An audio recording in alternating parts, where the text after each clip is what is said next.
Hey everyone and welcome to another GameCast review. I'm Mark and today I'll be reviewing Devil May Cry 5, now available for the PlayStation 4, Xbox One and PC. I thought this franchise was dead. I felt that for a very long time. After the reboot, it seemed like the core DMC experience just wouldn't come back again unless it was a remaster. Even if a new game came out, it would seem like the character action genre had evolved without it. Much to my surprise, it did return, but not without its fair share of criticism. All the stories about paid red orbs and other microtransactions and deluxe edition exclusives painted the game in an unflattering light. I wasn't sure what to expect and I was stepping into the game with more than a few reservations. But much to my surprise and relief, Devil May Cry 5 is a fantastic game.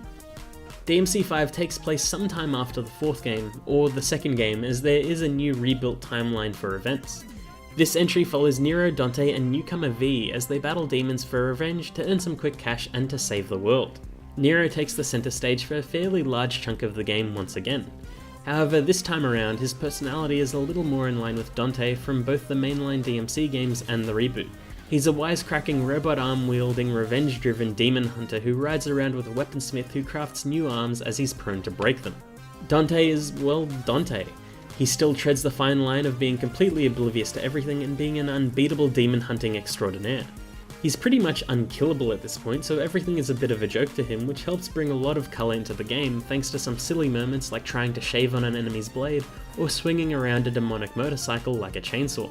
The story really lets Dante shine, and it's good that he didn't just retread older stages like he did in DMC 4. V is the wild card. You either love him or hate him. He's ceaselessly mysterious and talks in a very cryptic way. Everything does get explained eventually, but just know that his mysterious nature is there to keep you interested in what happens next, and why he has a stake in taking down the current big bad demon.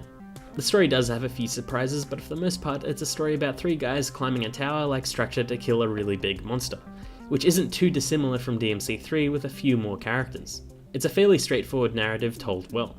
Gameplay in DMC 5 is where all the action is, quite literally. Each playable character has a unique playstyle and they all take some getting used to. Nero plays much like he did in DMC 4 with a mix of sword swings and heavy-duty revolver shots. His sword can be revved up for additional damage and effects, and mastering the timing on this can be pretty tricky. Having been recently disarmed, Nero now has room for prosthetic arms called Devil Breakers. These are mechanical arms, each with different effects and special abilities. For the most part, these can take the place of his demon arm from DMC 4, with one breaker replacing his close-range grapple, while other breakers let him shoot his arm around as an automated rocket punch that keeps enemies busy. If you take damage while using a breaker's ability, it'll break, and Nero will switch to the next available arm. Alternatively, you can sacrifice an arm by charging up a breaker's special move or by forcibly breaking it to escape an enemy's combo or grapple. It's annoying not being able to cycle through your arms freely, as most arms are good in specific situations, which left me using the same 2 or 3 safe choices for most of the game as I wasn't sure what would be coming next. Dante plays like he should, with classic sword combos, style changes, and a powerful trigger mode. His gauntlets and boots have really fun combos, and it's great swapping which is the dominant style mid-battle. Building up a combo also increases its effectiveness, and it was good that Dante started with this weapon. He'll also gain access to a motorcycle that can be separated into 2 giant chainsaw-like blades. What initially seemed slow and useless ended up being one of my preferred weapons, and it maintained that sweet balance between cool and stupid. You'll gain access to a number of projectile weapons too, each with their own unique gimmick and another very cool and special melee weapon. All of these can be rotated between seamlessly in combat, which draws even more attention to Nero's unswappable breakers unless you ditch one. Lastly, V plays like he isn't in a character action game. He has a more unique strategy-based style. Basically, V is weak and can't take a hit or dish one out. To make up for this, he can summon 2 familiars to help him out, each with a button associated with them for general commands. Once an enemy is weak enough, V can deliver the final blow, as that's the one thing his familiars can't do. V can also expend his Devil Trigger gauge in interesting ways, as he can grant temporary buffs to his familiars, as well as summon a lumbering giant to clear out areas. V can also gain his meter very easily by doing damage or by reading from his mysterious book. It's easy to fall into a gameplay loop of mashing the attack buttons while walking around the arena, but that's not much fun, so it pays to experiment with all your familiars' moves and change up the gameplay a bit. DMC is all about style, and I had the most fun with V when I was in the thick of it, dodging by the skin of my teeth. Generally, the levels are quite good, however there are no real puzzles anymore, unless you count the secret missions, and they are quite linear in structure.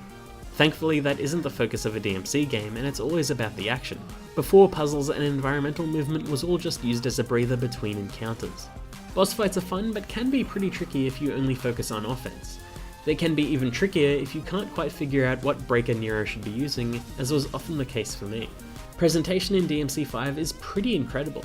The new RE engine Capcom have been using is just amazing. Both in and out of cutscenes, this game is a definite step up visually and a great example of a truly next-gen game. While environment and level variety may be a little lacking, what we do have looks fantastic. Character models are intricately detailed, and even though it looks more realistic, it's still incredibly silly.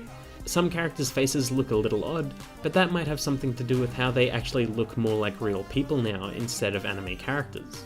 Stylish combat is beautiful, but does take some getting used to with all the chaos on screen, which is especially evident in V's gameplay when you're trying to keep track of everything. The soundtrack is very DMC, with heavy metal kicking in on S-rank combos and each character having their own theme during that time.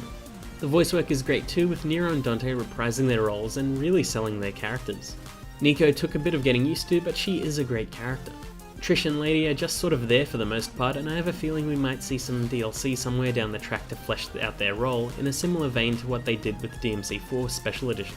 After all these years, it still feels like a true DMC game. You can read that however you like, as DMC has always been a little old school and it definitely sticks to its guns. While I may prefer the instant dodging and crazy weapon combinations of Bayonetta, that's not to say that DMC5 isn't great. It's a fantastic game, it's just that I think I've been a bit spoiled during the period between DMC4 and 5. A lot's happened between those games and the genre is more diverse than ever before. I may take issue with Nero's playstyle, but he's still fun, and I know that V isn't everyone's cup of tea. But for me, I'd say the game is worth a buy. I hope you enjoyed that video. Please don't forget to like and subscribe, and please let us know what you thought of DMC5 in the comments below. Until next time, bye!